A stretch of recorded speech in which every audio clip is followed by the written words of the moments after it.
Live ఇస్తున్నారా? Okay done, ready. Silence అమ్మా, ఫోన్లన్నీ సైలెన్స్లో పెట్టుకోండి, జాగ్రత్త, మీ ఇష్టం అది.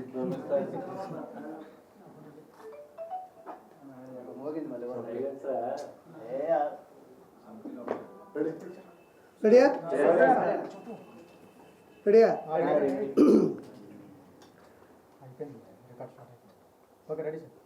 అందరికీ నమస్కారం. మనం ఇంతకుముందు కూడా ఒక ప్రెస్ మీట్ పెట్టాం. తర్వాత ఎందుకు పెట్టాల్సి వచ్చిందంటే, ఇంతకుముందు చాలా సమస్యల గురించి మనం మాట్లాడితే ఈసారి మీ సమస్య గురించి మాట్లాడడానికి వచ్చా. అంటే నాకు ఈరోజు చాలా బాధగా ఉంది. విజయసాయిరెడ్డి అనే ఒక వ్యక్తి మీడియాను పట్టుకొని ఎట్టబడితే అట్ట మాట్లాడినాడు. ఒరే సాంబడు, రాధాకృష్ణుడు, వంశీగాడు. ఇక్కడ ఏంటంటే ఏ పార్టీకి సంబంధించిన మీడియాని మాత్రం దయచేసి అనుకోకూడదు. ఈ ఒక్క విషయంలో కరోనా అనేది ఒక ఊరికి రాలా, ఒక గ్రామానికి రాలా, ఒక ప్రాంతానికి రాలా, ఒక జిల్లాకి రాలా, ప్రపంచం మొత్తానికి వచ్చింది. వ్యాక్సిన్ వేసుకున్నారు, మాస్కులు ధరించారు. కాబట్టి సేమ్ ఈ విజయసాయిరెడ్డి అనే వ్యక్తి మాట్లాడే మాటలు మీడియాకు సంబంధించిన ప్రతి ఒక్కరిని కూడా ఇబ్బంది పెట్టినటువంటి మాటలు. రే అనకూడదు. ఎందుకంటే ఒక్క విషయంలో నేను చాలా బాధగా చెప్తున్న మాట ఏంటంటే, ప్రెస్ వారికి నేను మనస్ఫూర్తిగా నా శిరస్సు వంచి క్షమాపణలు కోరుకుంటున్నాను. ఎందుకంటే నేను తప్పు చేయలేదు కదా. మరి విజయసాయిరెడ్డి తప్పు చేస్తే నేను ఎందుకు క్షమాపణలు కోరుకుంటున్నానంటే, ఆ అక్రమార్కుడు, ఆ అవినీతిపరుడు, ఆ ఉన్మాది, ఆ ఉగ్రవాది మా నెల్లూరుడే. మా నెల్లూరు జిల్లా నుంచి వచ్చాడు కాబట్టే మా నెల్లూరు జిల్లాలో మంచోళ్ళు ఉన్నారు, తెలివైన వాళ్ళు ఉన్నారు, స్వతంత్ర పోరాటంలో పాల్గొన్న వాళ్ళు ఉన్నారు, చాలామందికి సహాయం చేసిన వాళ్ళు ఉన్నారు. కాబట్టి ఈరోజు అతను సరాసరి ఒక మనిషితోనూ, ఒక సాధారణమైన వ్యక్తితో మాటలు మాట్లాడినట్టు నాకు అనిపించలే. ఏరా పోరా అన్న మాటలు అన్నాడు. కాబట్టే నేను మా నెల్లూరు నుంచి వచ్చినటువంటి ఆ మనిషి చేసిన పాపానికి, తప్పుకి, మిమ్మల్ని బాధ పెట్టిన దానికి, ఆ నెల్లూరు జిల్లాలో పుట్టిన నేను మనస్ఫూర్తిగా మా నెల్లూరు ప్రజల సమక్షాన నేను మిమ్మల్ని మనస్ఫూర్తిగా క్షమాపణ కోరుకుంటున్నాను. ఇంకా చెప్పాలంటే ప్రస్తుకున్న విలువ ఏంటి అంటే చాలా చిన్న విషయం కాదు అది. ఎంతమందికి తెలుసో తెలీదో నాకు తెలియదు, కానీ డెమోక్రసీ అంటే ప్రజాస్వామ్యంలో డెమోక్రసీలో 4 ఎస్టేట్స్ ఉంటాయి. అంటే ఒక 4 స్తంభాలు ఉంటాయి, 4 పిల్లర్లు అంటారు. మన ప్రజాస్వామ్యం నడవడానికి, నడవడికకి 4 ఉంటాయి. ఒకటి వచ్చి ఎగ్జిక్యూటివ్ అంటే గవర్నమెంట్, ప్రభుత్వం. రెండోది లెజిస్లేచర్ అంటే అది పార్లమెంటు, అసెంబ్లీ రెండు కలిపినటువంటిది. మూడోది జ్యుడిషియరీ అంటే హైకోర్టు, సుప్రీంకోర్టు, మిగతా అన్ని కోర్టులు. నాలుగోది మీరు గర్వపడగలిగింది, మీరు క్లాప్స్ కొట్టగలిగింది ప్రెస్, మీడియా. 4 ఉంటే, ఒకటి గవర్నమెంటు, లెజిస్లేచరు, జ్యుడిషియరీ ఉంటే, నాలుగోది ప్రజాస్వామ్యంలో అధికారికంగా ఇచ్చిన హక్కు ప్రెస్. అది సోషల్ మీడియా కావచ్చు, ఎలక్ట్రానిక్ మీడియా కావచ్చు, లేకపోతే ప్రింటింగ్ మీడియా కావచ్చు, ఏ మీడియా అయినా కావచ్చు. వాడు చిన్నోడైనా పెద్దోడైనా, చిన్న విషయమైనా పెద్ద విషయమైనా, అధికారంలో ఉన్నా అహంకారంలో ఉన్నా, వాడు ఎలాంటి వాడినైనా తప్పు చేస్తే ఉచ్చబెప్పించే కెపాసిటీ ఉన్న ఏదన్నా అధికారికంగా ఒకటి ఉంది అంటే అదే మీడియా. ఈరోజు కిరాకార్పి స్థాయికి వచ్చాడంటే చేపల పులుసు, నెల్లూరు పెద్దరెడ్డి చేపల పులుసు పెట్టినా, నేను ఎంగేజ్మెంట్ చేసుకున్నా, జబర్దస్త్లో ఉన్నా, బయటకు వచ్చినా, పొలిటికల్గా మాట్లాడినా, ఈరోజు నేను బయటకు వెళ్తే ఒక్కొక్క వీడియో ట్రెండింగ్లో ఉందంటే నా హావభావాలు కావచ్చు, నా ఆలోచనలు కావచ్చు, నా అగ్రెసివ్ కావచ్చు జనాలకు తెలుస్తుందంటే మా అమ్మో, మా నాయనో, నా భార్య చెప్తే జనాలకు తెలియదు. మీడియాని నమ్ముకున్నా, మీడియా నన్ను ఈరోజు నిలబెట్టి ఒక స్థాయిలో, ఒక స్థానంలో నిలబెట్టింది. కాబట్టి ఆ మీడియాకి నేను నా శిరస్సు ఉంచి మా నెల్లూరు ప్రజల తరపున ఒక వ్యక్తి చేసినటువంటి చెడ్డ పనికి మేము సిగ్గుతో తలదించుకుంటూ మీ అందరికీ శిరస్సు ఉంచి నేను నా యొక్క క్షమాపణలు కోరుకుంటున్నాను దయచేసి. ఎందుకంటే అతను కూడా నెల్లూరు జిల్లాలో తాళపూడి అనే గ్రామంలో వచ్చాడు. మా దౌర్భాగ్యం. అదే నెల్లూరులో వేమిరెడ్డి ప్రభాకర్ రెడ్డి లాంటి గొప్ప వ్యక్తి రావడం మా సౌభాగ్యం. నేను ఎందుకు చెప్తున్నానంటే తప్పుగా అనుకోకూడదని, నెల్లూరు జిల్లాలో శ్రీ పొట్టి శ్రీరాములు గారు, చాలామందికి తెలియాలి విషయం. నేను ఆ పొట్టి శ్రీరాములు గారు ఎవరు అంటే ఆ నెల్లూరు జిల్లా పేరు అంటున్నారు. 50 అంటే మన ఆంధ్రప్రదేశ్ ఇప్పుడు హైదరాబాదు విడిపోయింది కానీ తెలంగాణ అట్లా, మన ఆంధ్రప్రదేశ్ ఒకప్పుడు తమిళనాడులో కలిసిపోయి ఉండేది. భాష ప్రకారం ఇతరుల పనుల మీద కూడా మనం చాలా బానిసత్వంలో ఉండేవాళ్ళం తమిళుల మధ్యన. ఆ టైంలో నెల్లూరులో పుట్టిన పొట్టి శ్రీరాములు గారు సబర్మతి ఆశ్రమం దగ్గరికి వెళ్ళి, అంటే ఆయన భార్య ఆయన కూతురు చనిపోయారు, ఆయనకి మనస్సు చెలించిపోయింది, ఇంకా చేసేదేమీ లేక అన్నదమ్ములకి అమ్మకి ఆస్తులు ఇచ్చేసి సబర్మతి ఆశ్రమంకి వెళ్ళి ఉప్పు సత్యాగ్రహంలో పాల్గొంటే ఆయన అకుంఠిత దీక్ష పట్టుదల చూసి గాంధీ గారు ఒక మాట అన్నారు, ఒక 10 మంది పొట్టి శ్రీరాములు గాన ఈ ప్రజాస్వామ్యంలో ఉంటే ఏడాదిలో స్వతంత్రం తేవచ్చు అన్నాడు. అలాంటి గొప్ప వ్యక్తిని కన్న నేల మా నెల్లూరు. తర్వాత స్వతంత్రం వచ్చిన తర్వాత ఆయన అడిగాడు అంతకుముందే గాంధీ గారిని, నెహ్రూ గారిని, సార్ నేను స్వతంత్ర ఉద్యమంలో పాల్గొంటాను, నేను ప్రాణాలను వదిలేస్తాను, కానీ రాగానే మా ఆంధ్ర రాష్ట్రం కూడా తమిళుల మధ్య నలిగిపోతుంది, మాకు కూడా సపరేట్గా ఒక స్వతంత్రాన్ని ఇచ్చి మాది ఒక సపరేట్గా ఒక రాష్ట్రాన్ని చేయండి అంటే ఓకే అన్నారు. ఆ తర్వాత ఇవ్వకపోతే బంకు పట్టి తట్టుకోలేక జార్జి టౌను అన్నాపిల్ల వీధి చెన్నైలో కూర్చున్నాడు. ఒక్కరోజు కాదు 2 రోజులు కాదు, ఇది మామూలు దీక్ష కాదు. పచ్చి మంచినీళ్ళు కూడా తీసుకోకుండా, అన్నం కూడా తీసుకోకుండా, ఒత్త గాలితోనే 1 రోజు కాదు 2 రోజులు కాదు 3 రోజులు కాదు, ఏకదాటిగా 58 రోజులు అస్థి పంజరాలు బయటపడిపోయి మలమూత్ర విసర్జనలు, కిందకు వచ్చే మలమూత్ర విసర్జనలు కూడా రివర్స్ అయిపోయి నోటుకుండా ముక్కుకుండా చెవులుకుండా వస్తుంటే ఎర్రికాకలు పెట్టేవాడు.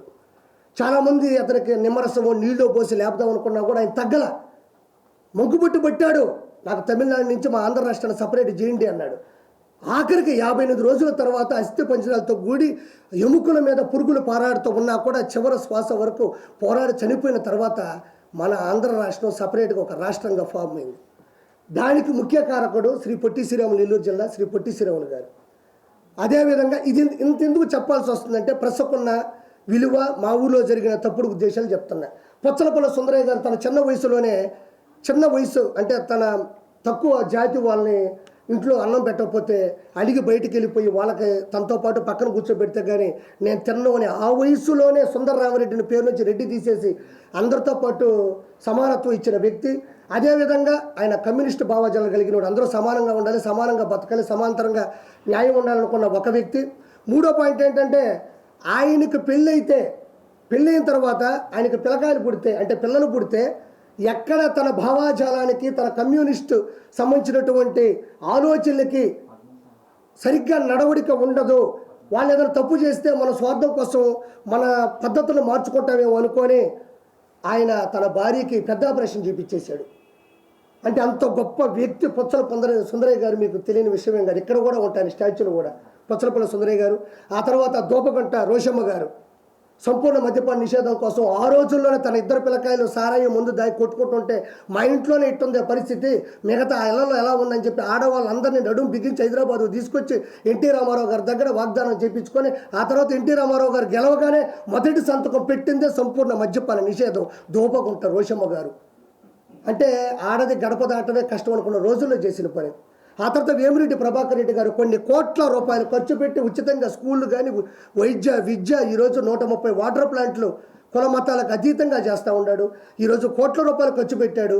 ఈరోజు మీకు తెలియని విషయం ఏంటంటే ఈ అక్రమార్కుడు, ఈ దుర్మార్గుడు, ఈ అవినీతి పరుడు పోటీ చేసింది ఎవరి మీదో కాదు, అదే నెల్లూరులో ఉండే దేవుళ్ళు లాంటి మనిషి వేమిరెడ్డి ప్రభాకర్ రెడ్డి గారి మీద 2,60,000 ఓట్లతో ఒక ఎంపీగా ఆయన గెలవడం అంటే చిన్న చితక విషయం కాదు. ఆయన మీద ప్రేమ, ఇతని మీద ద్వేషం. ఆయన సతీమణి కూడా 54,000 ఓట్లతో కోవూరు ఎమ్మెల్యేగా కూడా గెలిచారు. అంటే మా నెల్లూరు అంత గొప్పోళ్ళు వచ్చారు, ఎంతవరకు చూడనటువంటి ఇలాంటి దౌర్భాగ్యుడు కూడా మాకు వచ్చాడు. మీ ప్రెస్ వాళ్ళని అనేది ఇలా మాట్లాడకూడదు అనేది నాకు చాలా బాధగా అనిపిస్తూ ఉన్నది. అందుకని నేనే కోరుకున్నా. ఇంకా అలాంటి వ్యక్తుల్ని ఆల్రెడీ ఆపేసే ప్రయత్నాలు కూడా వస్తున్నాయి. కాబట్టి ఇది విషయం. ఇంకా రెండోది ఏంటంటే నాకు 2 ప్రశ్నలకి సమాధానం కావాలా. వైఎస్ జగన్మోహన్ రెడ్డి ఇప్పుడు ప్రతిపక్ష నాయకుడిగా ఉన్నాడు. ఏంటంటే ఈ మధ్యలో ఒక ఇష్యూ నడిచింది. శాంతి గారు అని ఒక ఆవిడ వచ్చారు, ఆయన హస్బెండ్ పేరు మదన్ మోహన్ గారు. తర్వాత మన విజయసాయి రెడ్డి, రంగంలోకి వెళ్తే సుభాష్ రెడ్డి, నలుగురి మధ్యన ఒక స్టోరీ నడుస్తూ ఉంది. నేనేమంటున్నా అంటే విజయసాయి రెడ్డి డిఎన్ఏ టెస్ట్కి వెళ్తాడా లేదా, వైఎస్ జగన్మోహన్ రెడ్డి అసెంబ్లీకి వస్తాడా రాడా? నాకు రెండు క్వశ్చన్లు జగన్మోహన్ రెడ్డి ప్రభుత్వాన్ని నేను హెచ్చరిస్తున్నా. డిఎన్ఏ టెస్ట్కి విజయసాయి రెడ్డి వెళ్తాడా లేదా, జగన్మోహన్ రెడ్డి అసెంబ్లీకి వస్తాడా రాడా? ఇప్పుడు ఒక నిమిషం అండి, మా ఇంట్లోనో లేదా పక్కింట్లోనో ఇంకో పక్కింట్లోనో లేదా ఇంకొక చోట ఏదో ఆడవాళ్ళతో ఒక సమస్య జరిగింది, ఒక వ్యక్తి వచ్చాడు, ఇలా జరిగింది, విజయసాయి రెడ్డి అనే వ్యక్తి నా భార్య నాతో అనిందండి శాంతి గారు, ఏమనిందంటే ఆయనకి పిల్లలు లేరు కావాలని ఏదో ఒక ఇష్యూ నడిచింది, అది మళ్ళీ ప్రత్యేకించి చెప్పి ఆడవాళ్ళ విలువను కానీ ఆడవాళ్ళ గురించి తప్పుగా మాట్లాడడం చిత్రీకరించడం నాకు నచ్చట్లే. అది జనాలకు తెలుసు కాబట్టి నేను ఒక చిన్న ఇంప్లిమెంట్ చేసి చెప్పేశాను అంతే.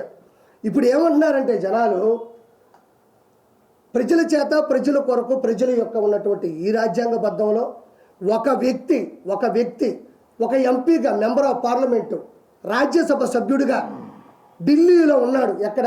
మన ఆంధ్రప్రదేశ్లో ఎన్నుకోబడినటువంటి ఒక రాజ్యసభ సభ్యుడు ఢిల్లీకి వెళ్ళినప్పుడు వాళ్ళు ప్రశ్నిస్తారు, మేము నీకు ఓట్లేసి గెలిపించాం కదా, నువ్వు మంచోడు అనుకున్నాం కదా, ఆ అమ్మాయి వచ్చి ఇప్పుడు ఒక అలిగేషన్ పెట్టింది, వాళ్ళ హస్బెండ్ వచ్చేసి ఆవిడ నాతో అనింది, కాబట్టి నువ్వు దీనికి సమాధానం చెప్తావా లేదని అడుగుతున్నారు. నేను కాదు అడిగేది, ప్రజలు అడుగుతారు. ఆంధ్రప్రదేశ్లో 175 నియోజకవర్గాలు ఉన్నాయి, 25 ఎంపీలు ఉన్నాయి, మీకు తెలియదేం కాదు. వాళ్ళందరూ కూడా ప్రజలు ఈరోజు నిలదీస్తున్నారు, నిందిస్తున్నారు. ఏమని విజయ్ ఏమంటాడంటే దానికి వచ్చిన మాట చెప్తాడు. ఏం మాట చెప్తాడంటే, ఆ అమ్మాయే చెప్పింది, ఆయన వయసు ఎంత, నా వయసు ఎంత, నీ వయసు ఎంత, నా వయసు ఎంత అనేది డిఎన్ఏ టెస్టా? నేను ఎప్పుడు తప్పే చేయను, నా పేరు విజయసాయి రెడ్డి అని గట్టిగా అరిస్తే విజయసాయి అది డిఎన్ఏ టెస్ట్ అవుతుందా? వెంకటేశ్వర సన్నిధిలో వచ్చిన ప్రమాణం చేస్తా అంటాడు, ఇది డిఎన్ఏ టెస్ట్ అవుతుందా?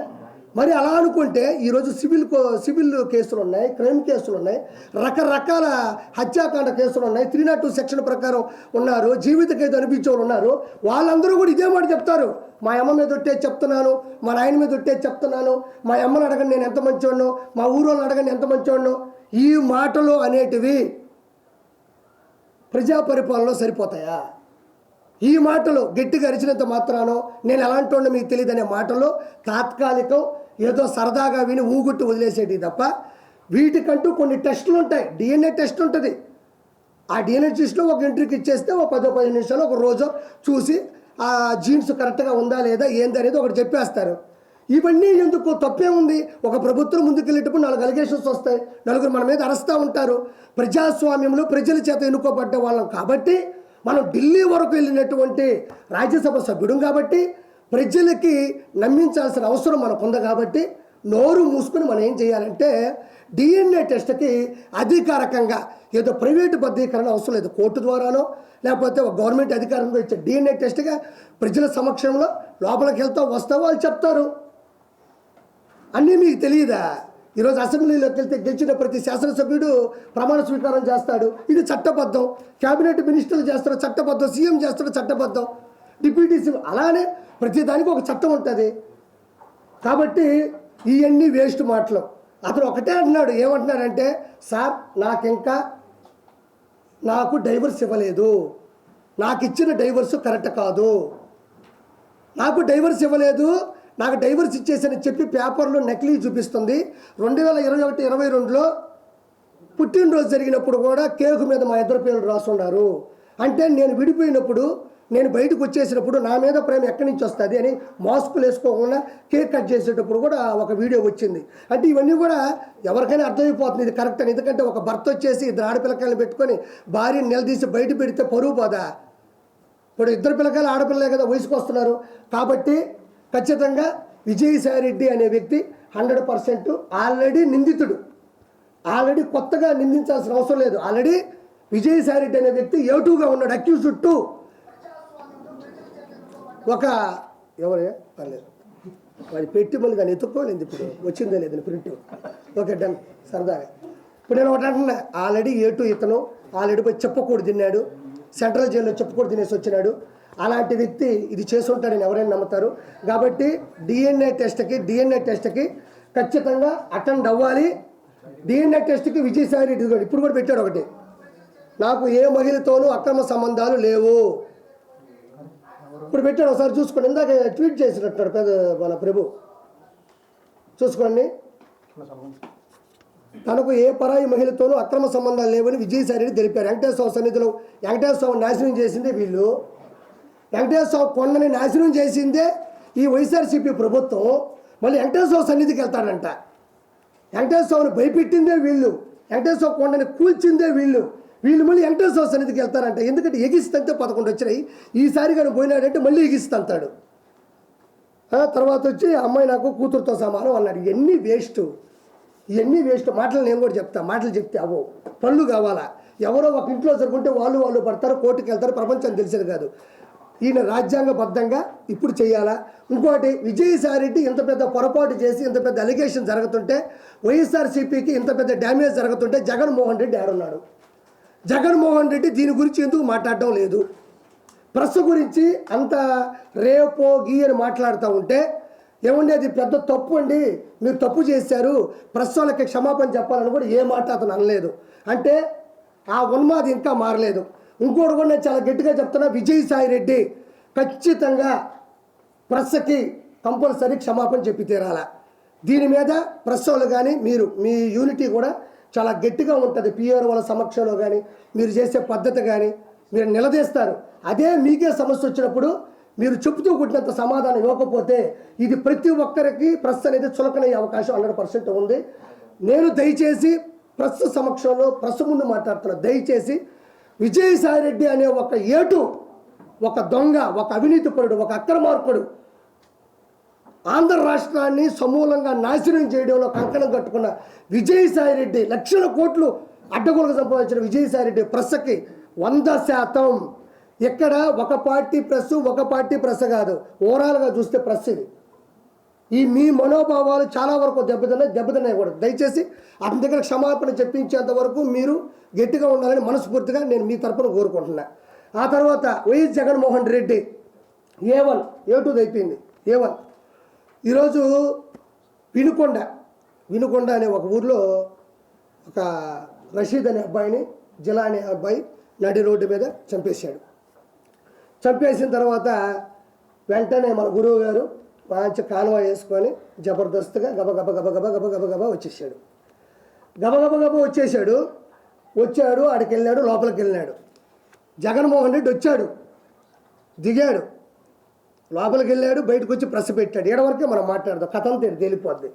జగన్మోహన్ రెడ్డి వచ్చేటప్పుడు ఆయన కాన్వాయ్లో ఉండే ఒక బండి బాగాలేదంట. కావాలనే దిగి ఇంకో బండి ఎక్కడం అంటే నన్ను సరిగ్గా చూసుకోవడం లేదు, నన్ను పట్టించుకోవడం లేదు, నన్ను వీళ్ళు చంపేద్దాం ట్రై చేస్తున్నారు. అదే బండి చంద్రబాబు నాయుడు గారు 2014 నుంచి 2019 ఉన్న, 19 నుంచి 24 ఉన్న, ప్రతిపక్ష హోదాలో ఉన్న అందరూ వాడినట్టు బుల్లెట్ ప్రూఫ్ కారే అది.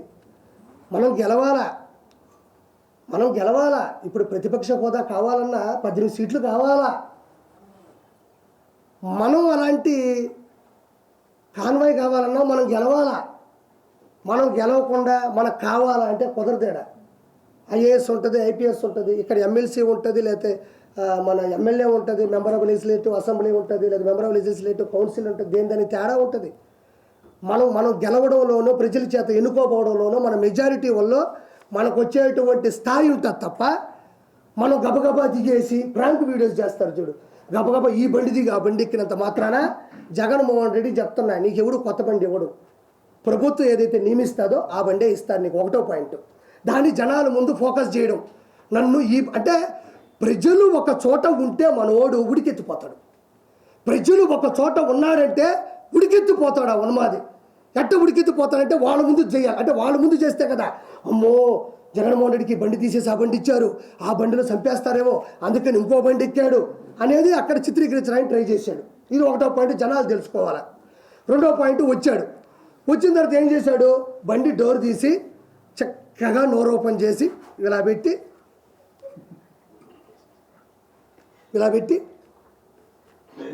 అన్నాడు. నిజంగా అన్నాడా లేదా? అన్నాడు. 100% అన్నాడు.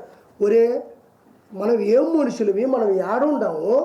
ఒక మనిషి అక్కడ రక్తపాతలో తలకాయ తెగిపడిపోయి 2 చేతులు తెగిపోయి ఆడ పడిపోయి చచ్చిపోయి వాళ్ళు ముస్లింలు మైనారిటీ అక్కడ పడుకొని ఏడుస్తూ ఉంటే మనోడు బండి దిగడం ఒక సినిమా, 4 పాటలు చెప్తున్నా ఈ సినిమాలో నేను. మొదటి పాటు బండి దిగే ఒక పాటు, రెండో పాటు డోర్ ఇట తీసి ఇట్టా పెట్టి చేతులు ఇట్ట పెడతాడు, మళ్ళీ ఈ రెండు ఇట్ట గొవ్వగా ఇట్ట పెట్టి ఇట్ట పెడతాడు.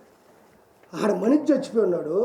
ఎవరన్నా అడ్డొచ్చినప్పుడు నువ్వు ప్రజాస్వామ్యంలో ఒకసారి సీఎం అయినోడు, చీఫ్ మినిస్టర్ ఆఫ్ ఆంధ్రప్రదేశ్ అయినోడివి, 5 సంవత్సరాలు పరిపాలించినోడివి, అక్కడ అంత పెద్ద విపత్తు జరిగినప్పుడు వాళ్ళ అమ్మ నాయన అక్కడ కూర్చొని ఏడుస్తుంటే నిజంగా నువ్వు మనిషి అయి ఉంటే, నిజంగా జగన్మోహన్ రెడ్డి నిజంగా మనిషి అయి ఉంటే ఫస్ట్ నువ్వే కదా డోర్ తీసింది. నీకు కూడా పోలీస్ సెక్యూరిటీ ఉంటాడు కదా. నీ బండి మీద అడ్డంగా ఎవడిచ్చి పడిపోతాడు? నువ్వు కావాలనే డోర్ తీయడు, కావాలనే బండి తీయడు, దాని మీద జనాలు పెట్టడం, నా రేంజ్ ఇది కాదు అని చెప్పడం. ఇది ఎప్పుడు చెప్పాలబ్బా? ఏదైనా క్యాంపెయిన్ జరిగేటప్పుడు, ఎలక్షన్స్ ముందు రోజో, లేకపోతే ఒక శుభకార్యానికి వెళ్ళేటప్పుడు, లేకపోతే ప్రజల కోసం వెళ్ళి మాట్లాడేటప్పుడు, సభలకు వెళ్ళేటప్పుడు చేస్తారు. మనిషి చనిపోయి విపత్తుతో ఉన్నప్పుడు చేస్తారా? అక్కడ కూడా ప్రమోషనే. ఇది నాస్తాయి, ఇది నాస్తాయి. రెండో సినిమా అయిపోయింది. దాన్ని సాక్షి పేపర్లు ఏం పెట్టారు తెలుసా? జగన్కి క్రేజ్ ఏమాత్రం తగ్గలేదు. వినుకొండలో విపత్తు, జగన్ హాజరు. ఇది 9వ 10వ ఈ తమ్నైలు. జగన్ క్రేజు ఏమాత్రం తగ్గలేదు. ఎవడైనా మనిషి అన్నాడు, మృగజాతి పుట్టాడు తప్ప, ఇదిగా తప్ప ఎవరైనా మనిషి అన్నాడు విపత్తుల్లో వినుకొండలో ఒక సంచలనం జరిగితే జగన్ క్రేజు ఏమాత్రం తగ్గలేదు అని ఎక్కడైనా ఏ పేపర్లోనే వేస్తారా, ఏ టీవీలోనే వేస్తారా? ఒకసారి యూట్యూబ్లో తొంగి చూడండి ఒకసారి. అది ఎంతవరకు సమంజసం? ఇందుకు గత అతను ఓడిపోయింది, ఇందుకు గత అతను 11 సీట్లు వచ్చింది. ఇంకొకటి 3వ సినిమా లోపల పోయాడు, లోపల డ్యాన్స్ చేస్తుంది, లోపల గుండెకాయ కొట్టుకుంటుంది. జగనన్న జగనన్న జనమంతా నీ వెంటే. జగన్ ఉంటే ఆడిపోయినారు. జనమంతా నీ అంటుంటే 11 సీట్లు ఎందుకు వచ్చినాయి నీకు? ఆడ కూర్చున్నాడు. ఆడ కూర్చోకొని వాళ్ళందరినీ పెట్టుకొని, మైండ్ చెడిపింది ఆ మనిషికి, పెట్టుకొని ఇంకా స్టార్ట్ చేశాడు. ఏం కాదమ్మా, నీ కొడుకుకి న్యాయం జరుగుతుంది. నేను ప్రతిపక్ష హోదా లేకపోయినా ప్రతిపక్ష నాయకుడిగా ఉన్నాను, నేను పోరాడతాను, నేను నిలదీస్తాను, నీ బిడ్డ పోవడం నాకు బాధగా ఉంది. ఆడేపోయి అమ్మ ఒడమ్మా మనిషికి 15,000 అన్నాడమ్మా, ఒకరికి 15, ఇద్దరికి 30 చెప్తారా? వాళ్ళకి అర్థం కాదు, నోరు తెచ్చుకొని చూస్తూ ఉన్నారు. అతను కూడా ఏమన్నా ఏడుస్తాడేమో, అతను కూడా ఏడిస్తే మనం కూడా పైన పడిపోయి ఏడద్దామో. బాధ ఉండట్లేదు ఎవరికైనా, బాధ ఉండట్లేదు ఎవరికైనా. మనం కూడా అమ్మ నాయన చచ్చిపోయినప్పుడు తట్టకని ఎవరిని వస్తే పైన పడి ఏడ్చేస్తాం. వాళ్ళంత బాధ తప్ప హృదయంతో ఉంటే ఇతను పోయి మనిషికి 15,000, ఇంకోడికి 30,000-45,000 అన్న. వాళ్ళు బెత్తరపోయి చూస్తున్నారు. ఈయన్ని ఏడెందుకు చెప్తున్నాడు అంటే అతనికి ఎక్కడ ఏం మాట్లాడాలో తెలియనంత మనస్తాపానికి గురైపోయినాడు. మనస్సు చెలించిపోయింది. ఒక సైకో అయిపోయినాడు. అతను ఎర్రగడ్డ మెంటల్ హాస్పిటల్లో చేర్పించడంలో ఎటువంటి సందేహం లేదు. DNA టెస్ట్ తర్వాత జగన్మోహన్ రెడ్డి మానసిక టెస్ట్ కూడా చేయాలా? ఇది 100% అయిపోయింది. అక్కడికి పోయి ఎవరైనా అమ్మఒడి గురించి మాట్లాడతారా? దాని తర్వాత బయటకు వచ్చాడమ్మా. బయటకు వచ్చినప్పటి నుంచి వణకుతున్నాడు ఆ మనిషి. ఎందుకంటే అక్కడ ఉండేది ఒక సాక్షి మాత్రమే కాదు కదా, 100-150 ఛానళ్ళు ఉన్నాయి. ఎవరు ఏమడగతారో ఏదడిగితే మనం సమాజం చెప్పండి టకటకటకి పెట్టేశాడు అంతే. ఇంకా టకటక 1 by 1 వెళ్తున్నాడు. ఇది తప్పు. కళ్ళు మూసు కళ్ళు తెరిస్తే మన ప్రభుత్వం వచ్చేస్తుంది. రాష్ట్రపతి పాలన కావాలా, ఈవీఎం ట్యాంపరింగ్లు, ఫస్ట్ ప్రత్యేక హోదా కావాలా, తర్వాత ప్రతిపక్ష హోదా కావాలా, తర్వాత ఈవీఎం ట్యాంపరింగ్లు, ఆ తర్వాత కళ్ళు మూసు కళ్ళు తెరిస్తే 5 సంవత్సరాలు అయిపోతాయి. ఆ తర్వాత రాష్ట్రపతి పాలన కావాలా. పెట్టుకున్నాడు, చదువుకుంటూ వెళ్తా ఉన్నాడు. పాపం ఎవరో ఒక వ్యక్తి వచ్చి మధ్యలో సార్ అన్నాడు, నువ్వు ఆంధ్రజ్యోతి అన్నాడు. సార్ అంటే మొహం చూసిన తర్వాత కింద చూస్తే కదా ఆంధ్రజ్యోతి ఏదో తెలుస్తుంది. గబక్కని నీది ఆంధ్రజ్యోతి అని అతని మీద సీరియస్ అయిపోయినాడు. ఎందుకు సీరియస్ అయిపోయినాడు? అతను ఒకటి రాసుకో ఉన్నాడు, అది రాసుకుని అతను పంపించేసారు. మీరు మధ్యలో క్వశ్చన్ అడిగితే మీరు ఏం క్వశ్చన్లు అడతారు తెలుసా? సార్ మాచర్ల నియోజకవర్గంలో గుండ్లపాడు అనే గ్రామంలో తోటా చంద్రయ్యని జై చంద్రబాబు నాయుడు కట్టం కోసేశారు, అప్పుడు మీరు ఎందుకు పరామర్శించలేదు అని మీరు అడగతారని భయంతో మీ మీద కసురుకున్నాడు. అమర్నాథ్ గౌడిని ఒక 10వ తరగతి చదువుతున్న కుర్రాడు వాడు అక్కను పట్టుకొని ఏదో తప్పుడు మాట్లాడి ర్యాగింగ్ చేస్తే తట్టుకోలేక నిలదీస్తే కిరోసిన్ పోసి కాల్చేస్తే మీరు ఎందుకు పరామర్శించలేదని మీరు అడగతారని భయపడ్డాడు. అనంతబాబును ఒక ఎమ్మెల్సీ తన డ్రైవర్ సుబ్రహ్మణ్యం చంపి డోర్ డెలివరీ చేస్తే ఆ రోజు మీరు ఎందుకు వచ్చి పరామర్శించలేదని మీరు అడగతారని భయపడ్డాడు. సొంత బాబాని గొడ్డలు పెట్టుకుని ఎర్రగంగిరెడ్డి, దస్తగిరి, వీళ్ళందరూ సునీల్ కుమార్ ఎవడు యాదవ్ కావచ్చు, అవినాష్ రెడ్డి కావచ్చు, ఒక 5-6 మంది అక్యూజులు కలిసి మీ బాబాయిని చంపేస్తే ఆ రోజు కూడా మాట్లాడి వెళ్ళిపోయావు, కానీ కన్నీళ్ళు మీరు ఎందుకు పెట్టలేదని మీరు అడగతారని చెప్పేసి ఆ వ్యక్తి భయపడిపోయాడు. లేకపోతే ప్రెస్ వాళ్ళు అడిగే క్వశ్చన్లకి ఇవ్వడం నా బాధ్యత. మొన్న కూడా చాలామంది నేను మాట్లాడిన 4-5 క్వశ్చన్లు అడిగారు. నేను మాట్లాడేది మీరు టెలికాస్ట్ చేయడానికి వచ్చిన పని అయితే మీరు ప్రెస్ వాళ్ళు ఎవరు? మీకు వచ్చిన క్వశ్చన్లు, డౌట్లు, నన్ను నిలదీయడం, నన్ను ప్రశ్నించడం, నన్ను ఎదిరించడం, అవసరమైతే నన్ను బెదిరించడం అనేది ప్రెస్. ఆ విధంగా అతను పట్టుకొని నానా మాటలనేసి అక్కడి నుంచి అంతకుముందు కూడా ఏదో పిన్నెల్లి రామకృష్ణారెడ్డి గురించి మాట్లాడుతున్నప్పుడు కూడా ఏదో లాస్ట్ క్వశ్చన్ అడుగుతుంటే వెళ్ళిపోయాడు.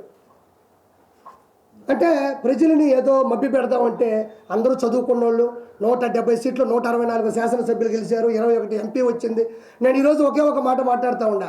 26 జిల్లాల్లో ఉండే 175 నియోజకవర్గాల్లో పులివెందుల, రాజంపేట, బద్వేలు, పొంగనూరు, తంబాలపల్లి, తర్వాత వచ్చేసి దర్శి, ఎర్రగొండపాలెం, మంత్రాలయం, ఆలూరు, పాడేరు వరకు 11 నియోజకవర్గాలు మాత్రం ఎందుకు గెలిచినాం? కడప, రాజంపేట, తిరుపతి, అరకు 4 ఎంపీ సీట్లు మాత్రం ఎందుకు గెలవాల్సి వచ్చింది? 11 నియోజకవర్గాలు 4 ఎంపీ సీట్లు మాత్రం గెలవాల్సినంత అవసరం ఏముంది? జనాలు ఆ రోజు కూడా చెప్పులతో కొట్టి చేత్కరించారు. ఈ రోజు కూడా నేనేమంటున్నా అంటే నా బాధ ఏమీ లేదు. ఫైనల్గా మీకు చెప్పేది ఒకటే, ఇతను రావణ కాష్టం సృష్టిద్దామని బీహార్ నుంచి కొన్ని వేల మంది జనాలు తీసుకొని వచ్చేస్తున్నాడు. నేను ఆ రోజు కూడా కొత్తగా ప్రెస్ మీట్ పెట్టిన ప్రతిదీ జరిగింది.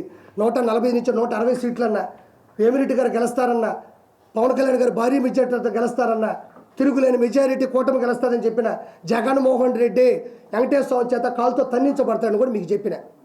ఈరోజు కూడా చెప్తా ఉన్నా, అతను రావణ కాష్టం సృష్టించడానికి సిద్ధంగా ఉన్నాడు.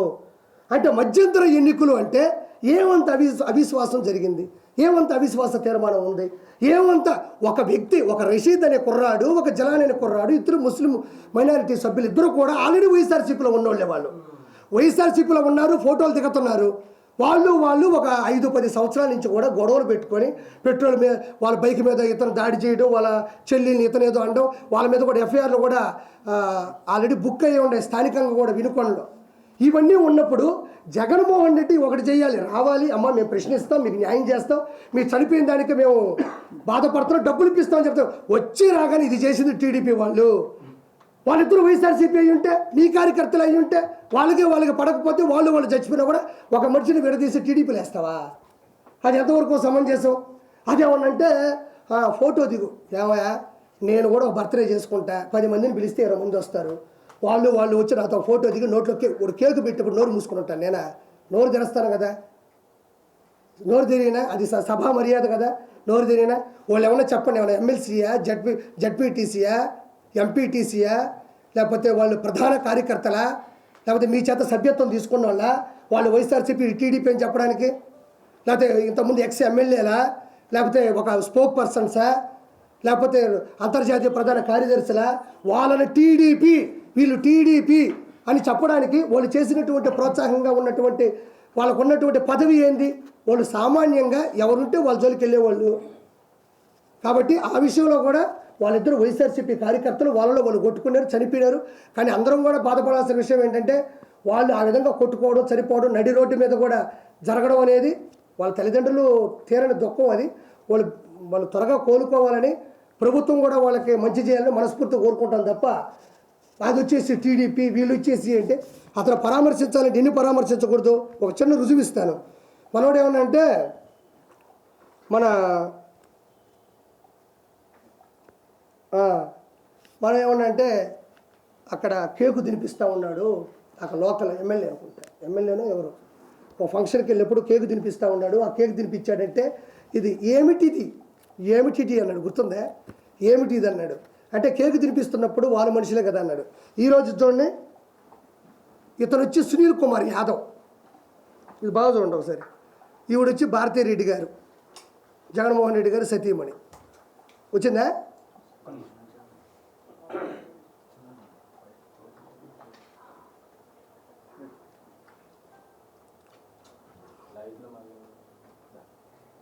ఓకేనా? అంటే ఈ సునీల్ కుమార్ యాదవ్ అనే వ్యక్తి ఎర్రగంగిరెడ్డి, దస్తగిరి, భాస్కర్ రెడ్డి, తర్వాత అవినాష్ రెడ్డితో పాటు మన వివేకానంద రెడ్డి గారిని చంపిన కేసులో ప్రధాన నిందితుడు ఆల్రెడీ అతని మీద కేసు ఫైల్ ఉంది. ఎప్పుడు జైలుకి వెళ్తారో తెలియదు. ఈ సునీల్ కుమార్ యాదవ్ అనే వ్యక్తి, ఓకేనా, ఈ సునీల్ కుమార్ యాదవ్ అనే వ్యక్తి భారతీరెడ్డి గారితో ఫోటో దిగున్నాడు. ఇదే సునీల్ కుమార్ యాదవ్ అనే వ్యక్తి అవినాష్ రెడ్డితో కూడా ఫోటో దిగున్నాడు. మీరు కాబట్టి ఫేస్బుక్లోకి వెళ్ళి చూసుకోండి. అంటే ఈ సునీల్ కుమార్ యాదవ్ అనే వ్యక్తి వైఎస్ వివేకానంద రెడ్డి గారి హత్యలో ప్రధాన నిందితుడిగా ఉంటే, ఇప్పుడు ఈ మర్డర్ చేయించింది జగన్మోహన్ రెడ్డి గారి సతీమణి. ఆ సినిమాలు చెప్తారు, పోకిరి సినిమాలో నేను అమితాబ్ బచ్చన్తో తీసుకున్న ఫోటో ఉంది, సచిన్ గారితో తీసుకున్న ఫోటో ఉంది, నాకు వాళ్ళకి ఏ సంబంధం ఉండదు, కానీ వాళ్ళకే నాకు ఈ సంబంధం లేదని తెలియడానికి 30 సంవత్సరాలు పడుతుంది. అప్పుడు నేను ఆ కేసు ఎక్కడో కొట్టిస్తేస్తున్న పరిస్థితి తప్ప, ఆ సునీల్ కుమార్ యాదవ్ భారతిరెడ్డి గారితో ఫోటో దిగున్నాడు, అవినాష్ రెడ్డి గారితో ఫోటో దిగున్నాడు. అంటే ఫోటోలు దిగితే అది ప్రథమ సాక్ష్యమా? ఫోటో అనేది ఏముందండి, ఒక పిక్చర్. అది వాళ్ళందరూ కూర్చొని మందు తాగుతూ వాడిని వేసిరు అన్న ఏమన్నా వీడియో ఉందా, లేకపోతే ఏమన్నా ఆడియో ఉందా? లేదు కదా. కాబట్టి నేను చెప్పేది ఏంటంటే, నేను ఒకటే కోరుకుంటున్నా, ఏదో రాష్ట్రపతి పరిపాలన కావాలా, నేను ఢిల్లీలోకి ఇచ్చి మాట్లాడతాను, నేను ఒకటే మాట్లాడుతూ ఉన్నా. ఎవరైనా చచ్చిపోతే బెంగళూరు ప్యాలెస్లో కూర్చొని మందు హక్కుంటా, బెంగళూరు ప్యాలెస్లో కూర్చొని మంచి ఓటకా వేసుకుంటా తాగతా, ఎవరైతే చచ్చిపోతే చెప్పండి, శభం అని పెడితే చెప్పండి, కార్లు వేసుకొని వచ్చేస్తా, అక్కడ మాట్లాడేస్తా అంటున్నాడు జగన్మోహన్ రెడ్డి. నీకు దమ్ముంటే, నువ్వు నిజంగా వైఎస్ఆర్సీపీ అధ్యక్షుడు అయితే, నువ్వు నిజంగా మనిషివి అయితే, నీకు దమ్ముంటే అసెంబ్లీకి వచ్చి మాట్లాడు. ఎవరన్నా చనిపోతేనో, ఎవరన్నా బాధలో ఉంటేనో అక్కడికి వెళ్ళి చనిపోయినోడేమో వైఎస్ఆర్సీపీ, చంపినోడేమో టీడీపీ అని మాట్లాం కాదు. జగన్మోహన్ రెడ్డికి కలేజా ఉంటే, దమ్ముంటే, ఒంటరిగా గెలిచాను, ఒంటరిగా పోరాడాను, ముగ్గురు వచ్చి నా మీద పడ్డారు అంటున్నాడు కదా. నీకు దమ్ముంటే అసెంబ్లీకి వచ్చి మాట్లాడు. నీ దమ్మేంటో, నీ ధైర్యం ఏంటో అసెంబ్లీలో తేలిపోతుంది. ఎందుకు అసెంబ్లీ నుంచి తప్పించుకుంటున్నావు? నిన్ను ఎవరన్నా కొట్టారా, ఎవరన్నా తిట్టారా? నిలదీస్తారు. ఆ రోజు చంద్రబాబు నాయుడు గారి సత్యమని భువనేశ్వర్ గారిని పట్టుకొని మీరు వంశీ మాట్లాడుతూ ఉంటే చక్కగా నవ్వుకోలేదా? జగన్మోహన్ రెడ్డి భువనేశ్వర్ గారిని పట్టుకొని నిండు సభలో అసెంబ్లీ సాక్షిగా వల్లభనేని వంశీ ఒక అతి పెద్ద తప్పుడు మాట మాట్లాడినప్పుడు అందరూ ఖండించారు. వైఎస్ఆర్సీపీలో ఉన్న సామాన్య మనుషులు కూడా ఖండించారు. కాబట్టి 11 సీట్లు వచ్చినాయి. నువ్వు ఈరోజు దేనికి భయపడుతున్నావు? వాళ్ళు నీలాగా మీ ఇంట్లో ఆడవాళ్ళని అనరు. 100% మాటిస్తున్నా జగన్మోహన్ రెడ్డి. మీ ఇంట్లో ఉండే ఆడవాళ్ళు కానీ, మీ ఇంట్లో ఉండే పెద్ద మనుషులు కానీ, ఈ కూటమి సభ్యులు ప్రముఖంగా చంద్రబాబు నాయుడు గారు కానీ, మంగళగిరి ఎమ్మెల్యే అయినటువంటి, ఐటీ మంత్రి అయినటువంటి ఎవరైతే ఉన్నారో లోకేష్ గారు కానీ, డిప్యూటీ సీఎం పవన్ కళ్యాణ్ గారు కానీ, ఆడవాళ్ళ గురించి అయితే 100% నిండు సభలో తప్పుగా మాట్లాడరు. వాళ్ళు 100% నువ్వు అన్నా కూడా తిరిగి మాట. ఇంకెందుకు భయపడుతున్నావు? ఎందుకు భయపడుతున్నావు అంటే, నువ్వు చేసిన అవినీతి, నీకున్న అజ్ఞానం, నువ్వు చేసిన తప్పుడు చేష్టాలు, శ్రీరెడ్డి చేత ప్రత్యేకంగా ఒక ఆడమనిషి చేత బూతులు తిట్టించి తట్టుకొని వర్రా రవీందర్ రెడ్డి అని ఉంటాడు. మీకు చాలామంది తెలియకపోవచ్చు, జనాలకు తెలియాలి. వర్రా రవీందర్ రెడ్డి అని ఒకడు ఉంటాడు. ఆడెవడో కాదు, భారతీరెడ్డి పర్సనల్ సెక్రటరీ. ఇది చాలామందికి తెలియదు, దయచేసి జనాలు తెలిసేలా చేయండి. వర్రా రవీందర్ రెడ్డి అని ఉంటాడు, వైఎస్ భారతీరెడ్డి గారి పర్సనల్ సెక్రటరీ, పిఏ. ఆ వ్యక్తి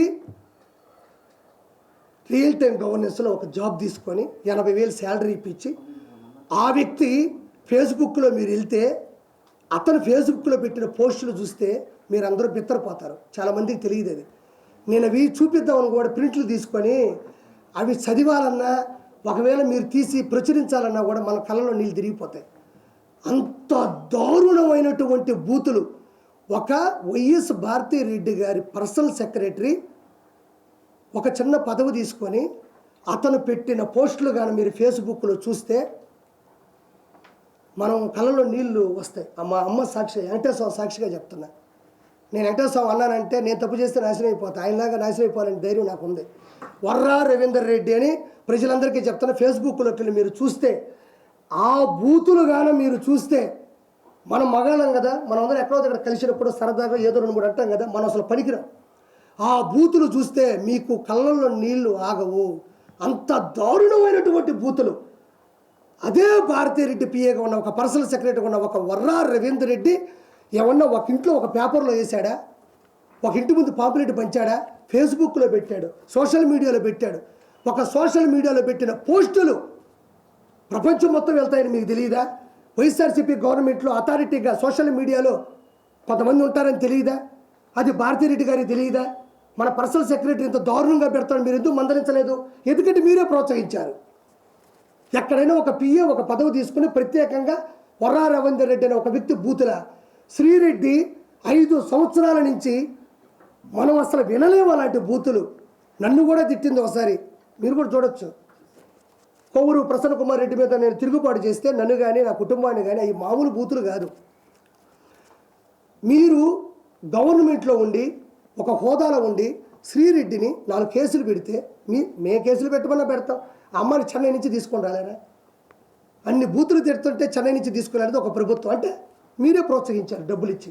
బోరుగడ్డ అనిల్ పవన్ కళ్యాణ్ గారి కుటుంబాన్ని తిట్టిన తిట్లు, మన తిట్లను మాత్రం వదిలేయాలి, వాటిని గుర్తు చేసుకోకూడదు. అంత అవమానంగా ఉంటాయి ఆ మాటలు. ఎవరు తిట్టించారు? వాడు ఏమన్నా ఒక పబ్బులో తిట్టాడా, 4 ముందు తిట్టాడా, ఒకటి విని చెప్పడానికి? సోషల్ మీడియాలో చక్కర్లు కొట్టింది అది. ఆ రోజు వైఎస్ జగన్మోహన్ రెడ్డి ఏం చేస్తూ ఉన్నాడు? పంచి ప్రభాకర్ ఆ విధంగా తిడతా ఉంటే ఏం చేస్తూ ఉన్నాడు? మీకు తెలియదమ్మా, కొన్ని కోట్ల రూపాయలు, కొన్ని వేల కోట్ల రూపాయలు జగన్మోహన్ రెడ్డి ఖర్చు పెట్టింది కేవలం సోషల్ మీడియాకే. ఎవరైనా పర్లే, ఇప్పుడు బాబాయ్ కానీ అన్న కానీ ఎవరైనా సరదాగా నాకు చంద్రబాబు గారు అంటే ఇష్టం అంటే చాలు, మీ ఆవిడ ఫోటోలు ఆల్మోస్ట్ ఫేస్బుక్లో లాగేసుకుంటారు. వాళ్ళకి ఎక్కడి నుంచి మూర్తి నగ్నంగా ఉండే ఫోటోలు అతికిచ్చేస్తారు. అంత కొంతమంది సూసైడ్ చేసుకున్నారు, చెప్పలేకపోతున్నారు. కాబట్టి జగన్మోహన్ రెడ్డి పత్రానికి రీజన్స్ ఏంటి? నా భయం ఏంటంటే ఓడిపోయారు ఆర్పీ గారు, మనం మాట్లాడక్కర్లేదని నేనేం అంటోలే. ఇక్కడ సమస్య ఏంటంటే ఒక రాజ్యసభ సభ్యుడిగా ఉన్నవాడు ప్రజలకి తీర్పు ఇవ్వాలి, నేనే తప్పు చేయలేదు అని. అతను ఖచ్చితంగా DNA టెస్ట్కి వెళ్ళాలా, లేదంటే అతను తప్పు చేశాడని చెప్పి ఒప్పుకోవాలా? ఒప్పుకుంటే ఏ శిక్ష వేస్తారో నాకు తెలియదు, అంత నాలెడ్జ్ నాకు లేదు. జగన్మోహన్ రెడ్డి 100% ప్రజలు ఆయనకి 40% ఓట్లు వేసే అంటున్నారు. 40% ఓట్లు నీకేసినప్పుడు 40% ఓట్లు నీకేసినప్పుడు ఆ ప్రజల తరపున అసెంబ్లీకి వచ్చి పోరాడకుండా పులివెందులో గెలిచావు, రాజంపేటలో గెలిచారు, అరకులో గెలిచారు, పాడేరులో గెలిచారు, దర్శిలో గెలిచారు, ఎర్రగొండపాలెంలో గెలిచారు, పొంగనూరులో గెలిచారు, తంబాలపల్లిలో గెలిచారు, మంత్రాల్లో గెలిచారు, ఆలూరులో గెలిచారు. ఈ 11 మంది అసెంబ్లీకి వెళ్ళకుండా పోతే మిమ్మల్ని గెలిపించిన మనుషులు ఏమవ్వాలని ఈరోజు నేను ప్రశ్నిస్తుండే. 11 మంది కాదయా, ఒక్కరు గెలుస్తారు. ఆ ఒక్కరైనా అసెంబ్లీకి పోయి వాళ్ళ సమస్యలు అక్కడ చెప్పడానికే కదా అసెంబ్లీ ఉంది. మెంబర్ ఆఫ్ లెజిస్లేటివ్ అసెంబ్లీ వీళ్ళందరూ ఎందుకున్నారు? శాసనకర్తలు ఎందుకున్నారు? శాసనసభ్యులు ఎందుకున్నారు? అంటే నువ్వు పోకపోగా 10 మందిని చెడగొట్టి వాళ్ళు ఎంతో కష్టపడి వాళ్ళని నమ్మి 11 నియోజకవర్గాల్లో ఓట్లేసి గెలిచారు వాళ్ళు. ఆ 11 నియోజకవర్గాల్లో ఉండే జనాలు ఈరోజు నమ్ముకున్నారు ఆ 11 మందిని. వాళ్ళు అసెంబ్లీకి పోకపోతే నిన్ను నమ్ముకొని వస్తే ఆ 11 నియోజకవర్గాలు ఏమవ్వాలని ఈరోజు జగన్మోహన్ రెడ్డిని నేను ప్రశ్నిస్తున్నా. నీకు దమ్ముంటే, నీకు ధైర్యం ఉంటే, నీకు కలేజా ఉంటే, నేను ఒక్కడే వచ్చానంటున్నావు కదా, నీకు దమ్ముంటే అసెంబ్లీకి రా. నువ్వు అసెంబ్లీకి రా, నేను మాటిస్తున్నా నా పార్టీ నుంచి. నువ్వు భువనేశ్వర్ గారు అన్నట్టు, రాయపాటి అన్న గారు అన్నట్టు, అదేవిధంగా పాపం ఉండవల్లి అనుష గారు అన్నట్టు, మంగళపూడి అనిత గారు అన్నట్టు దయచేసి మా ప్రభుత్వం అనదు. మాకు సంస్కారం ఉంది. మేము ఏ రోజు ఆడవాళ్ళ గురించి అసభ్యంగా మాట్లాడాలి, అసభ్యంగా చిత్రీకరించలేదు. నీ భయం ఏంటంటే మీ ఆడవాళ్ళ జోలికి రావు. ఒకటే మందల రాజకీయంలో నువ్వేం తప్పు చేసావు, నువ్వేమో అగాజ అంటే ఎంత అజ్ఞానంగా ప్రవర్తించావో, ఎంత దారుణాలు చేసావో వాళ్ళు ప్రశ్నిస్తారు. నువ్వు కూడా వచ్చి ప్రశ్నించు. మన 7,000 రూపాయలు పాపం మనందరికి కూడా పింఛన్లు ఇవ్వడం జరిగింది. ఇప్పుడు చెప్పారు మనిషి 15,000 రూపాయలు అన్నారు. ఏం వచ్చాగవా జగన్మోహన్ రెడ్డికి? షుగర్ ఏ లెవెల్లో ఉందో నాకు అర్థం కావడంలే. జస్ట్ నెల 10-15 రోజులైందమ్మా. మొన్నే పాపం 14-15 లక్షల కోట్ల రూపాయలు అప్పు పెట్టి ప్రజాధనాన్ని ప్రజలకు చాలామంది తెలియదన్నా, ఈ భూమి మీద పుట్టిన ప్రతి ఒక్కడికి ఈ భూమి మీద ఒక హక్కు ఉంటుంది. కొండలు ప్రకృతి వనరులే. ఋషికొండ దేవుడి సన్నిధితో సమానం. 7 ఋషుల పైన యాగాలు చేశారంట. తిరుమల కొండ నాశనం చేశాడు. ఒక కొండ లేదు, ఒక ఇసుక లేదు. ఈరోజు రోడ్లు మీకు వేయలేదని మీరు ఫీల్ అవుతున్నారు. రోడ్లు వేసేసారని సంతకాలు పెట్టుకోవాలి. ఎప్పుడు 1,000 కోట్లు 1,00,000 కోట్లు డబ్బులు తీసేసుకుంటారు. మీరు ఏ అభివృద్ధి జరగలేదని ఫీల్ అవుతున్నారో జనాలు, ఆ అభివృద్ధి జరిగిపోయినట్టు అందులో సంబంధించినటువంటి అధికారుల చేత సంతకాలు పెట్టి ఆ డబ్బుల్ని పంచేసుకున్నారు. కొన్ని లక్షల ఒక్క విజయసాయి రెడ్డి దగ్గర 5 లక్షల కోట్ల రూపాయల డబ్బులు ఉంది.